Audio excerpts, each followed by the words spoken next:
So we're looking at the top goals that an economy might have, and we've been going through the 7 different options as to what priority your economy might place on one of these 7 goals. So we looked at improved standard of living. So how do we measure improved standard of living? It was GNI per capita, or the Human Development Index, right, or the education rate, or the poverty rate. Those were different ways you could measure the access to access to goods and services that make your life better. The second measure was economic growth. And how do we measure economic growth? Real GDP per capita. Okay, we're looking at the amount of goods and services produced per person and taking out inflation. The third goal we looked at was full employment. So how do we measure full employment? We look at the unemployment rate. What percentage of people are looking for work and can't find it. And we said full employment is an unemployment rate between 4 and 6.4%. So let's look at now the fourth goal, which is stable prices. So when we talk about stable prices, we're talking about the change in prices over time. When prices go up, we call this inflation. When prices go down, we call this deflation. Okay, so we're measuring whether or not we have stable prices by looking at the inflation rate. The inflation rate is the change in the consumer price index. So the consumer price index, just move my face out of the way here. The consumer price index is the bundle of goods the typical household buys. So this is what we call CPI. We take the bundle of goods the typical household in Canada buys, and we look at the prices of those goods. And we look at how the prices of those goods change from year to year. That's the inflation rate. Okay, we're going to look in more detail about what's in this bundle of goods this semester and how to calculate inflation rates later this semester. But how do we change the inflation rate? And what do we want the inflation rate to be? Well, since the early 90s, we have wanted to keep inflation between 1 and 3%. So we want prices to go up because that means the economy is growing. If we have economic growth, we are making more stuff, we are buying more stuff, we have more jobs. Well, that increase in demand, right? So if we drew the graph, demand, supply, here's the current price. If we are wanting more goods, then demand is going up, which is going to cause prices to go up. So we want some inflation because it means that our economy is growing. There's that increase in demand.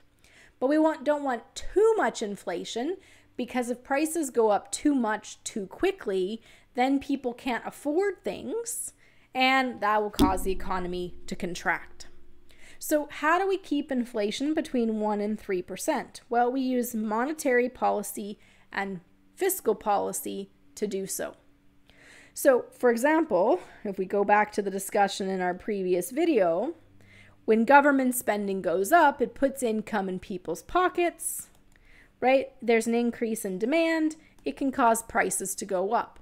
So during a recession, we may use government spending to help stimulate the economy, to put income in people's pockets, get people demanding goods, get prices back up. So during a recession, we tend to have less demand for goods because high unemployment, you don't have a job, you're not sure where your income is going to come from, so you hold off on buying things.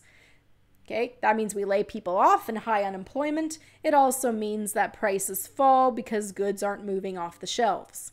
So during a recession, we can use fiscal policy, which is government spending and taxes being lowered, to get the economy growing again and get prices back up. So prices go up because people have jobs, because they're buying stuff. And that's, remember we talked about how you can't have both stable prices and full employment because as the unemployment rate goes up, prices will go down.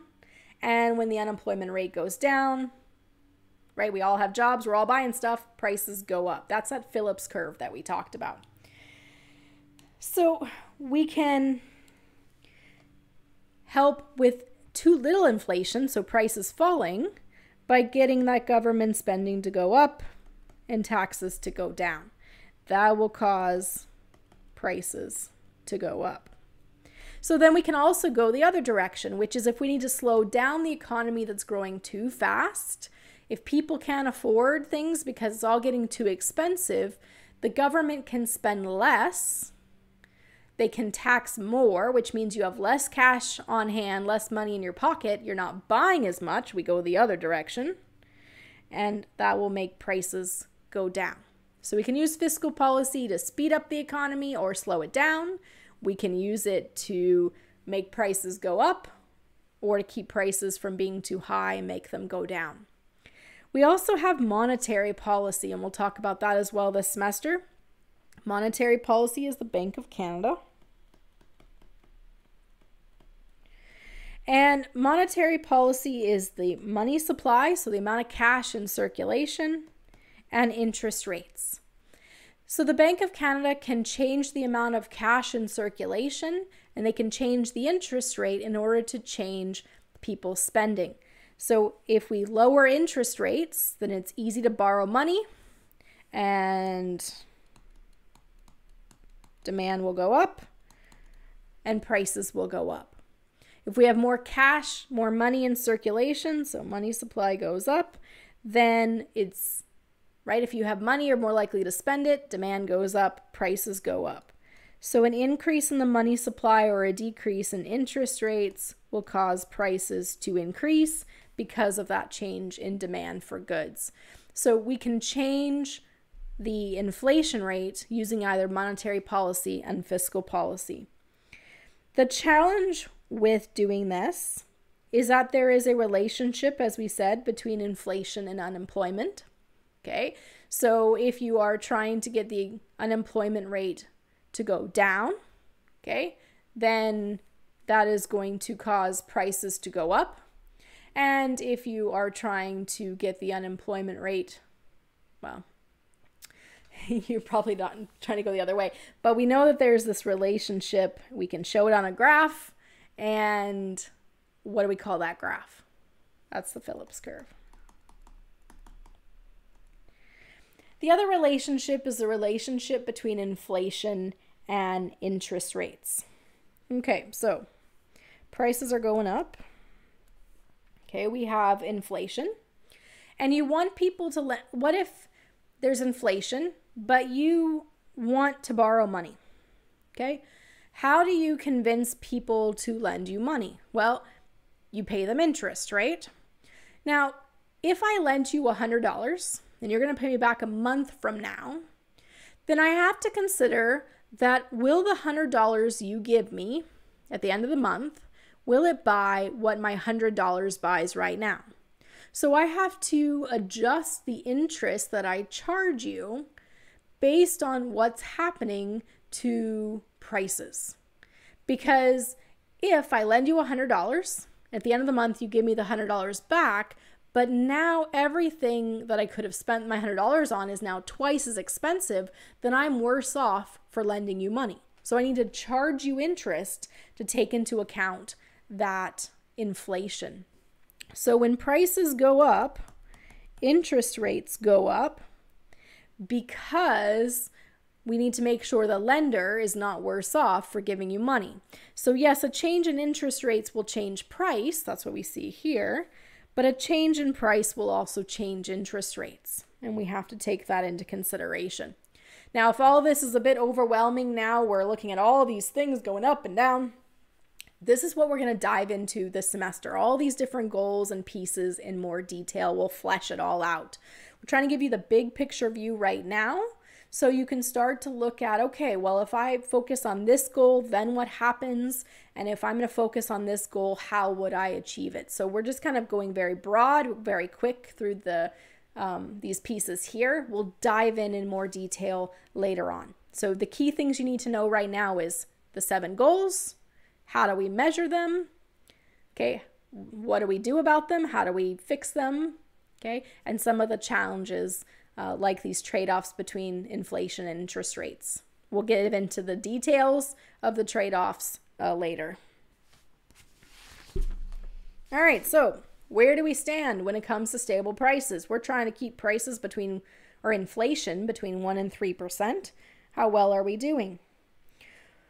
Well, you can see that this policy came into effect in the early 90s. That's essentially right about here. And then you can see we're trying to keep it between 1% and 3% at that point. And prior to that, you see we have periods of high inflation and deflation, right? So Great Depression, we would see deflation, these little ticks down, periods of recession. You can see little ones right there. So we have periods of prices going up and periods of prices going down. You can also see here in the 70s, right, high inflation, and we can go back to our previous graph and we can see that high unemployment as well. What was that period called? Right, it's called stagflation. Okay. So where do we currently stand when it comes to inflation? As I said, we try to keep it between 1% and 3%. And if we look at 2017, we're at 1.6%. You can see the comparison here to some of the other countries. Venezuela is seeing hyperinflation, so very quick increases in prices. And in fact, they stopped counting. So at 1,000% inflation within a year, they stopped reporting. And so we have no idea how much inflation there's been. If we go back and look at 2008, there was 14.93 billion% inflation in Zimbabwe, and there's a couple videos you can check out as to why that was happening. So we in Canada, we prioritize that inflation between 1% and 3%. The US, it does prioritize stable prices, but low unemployment, so that full employment and economic growth are much higher priorities for it. So in the US, you may see inflation go above that 1% to 3% because it's not their top priority. For Canada, it's much higher on our list. Although the US also does prioritize stable prices, but just not at the very top choice. Then you can see economies that struggle in recessions. They'll have a inflation rate that's negative or very low.